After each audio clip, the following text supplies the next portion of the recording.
আজ সারাদিন ঝিরঝির বৃষ্টি চলবে। এই নিম্নচাপ টানা কত দিন হবে পুরো বিস্তারিত জানিয়ে দিব এই ভিডিওটির মাধ্যমে। বিস্তারিত জানতে হলে ভিডিওটা শেষ পর্যন্ত দেখবেন। পশ্চিমবঙ্গের প্রায় সমস্ত জেলায় বৃষ্টির সঙ্গে বজ্রপাত এবং ঝড়ো হাওয়া ঘন্টা 40-50 কিলোমিটার গতিবেগ সহ বজ্রঝড়ের জন্য হলুদ সতর্ক জারি করেছে। আগামী 3 দিন তাপমাত্রা 3 থেকে 4 ডিগ্রি সেলসিয়াস ক্রমশ বাড়বে বলে জানানো হয়েছে। আলিপুর আবহাওয়া দপ্তর বৃহস্পতিবার থেকে গরম এবং আর্দ্র আবহাওয়ার পূর্বাভাস দিয়েছে। কলকাতা, হাওড়া, হুগলি, উত্তর ও দক্ষিণ 24 পরগনা, পূর্ব মেদিনীপুর, পশ্চিম মেদিনীপুর, ঝাড়গ্রাম, পুরুলিয়া, বাঁকুড়া, পূর্ব বর্ধমান, পশ্চিমে বজ্রবিদ্যুৎ সহ বজ্রবিদ্যুৎ, প্রবল বাতাস 40-50 কিলোমিটার বেগে এবং হালকা থেকে মাঝারি বৃষ্টির আশা করা যেতে পারে।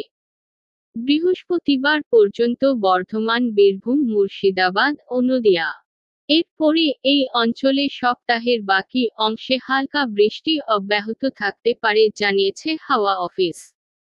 মঙ্গলবার কলকাতা দিনের বেলায় 35.3 ডিগ্রি সেলসিয়াস রেকর্ড করেছে সর্বোচ্চ আর্দ্রতা 47%, যখন রাতে আকাশ আংশিক মেঘলা থাকে।